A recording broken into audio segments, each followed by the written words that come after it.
Hi friends, మేము ఈరోజు గంగమ్మ గుడికి వచ్చినాము. ఇక్కడ పక్కనే తుంగభద్ర నది, ఇంకా పక్కనే గుడి. మీకు అమ్మవారిని చూపిస్తాను, రండి.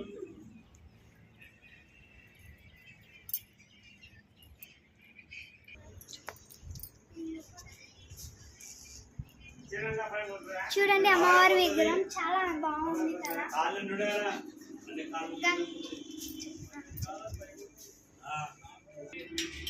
చూసారు కదా అమ్మవారిని. పక్కనే శివుని గుడి కానీ ఉంది, చూపిస్తారండి. చూడండి, విఘ్నేష్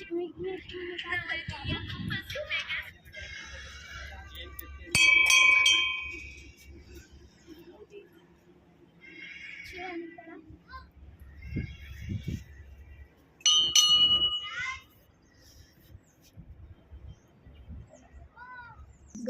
చూడండి ఎలా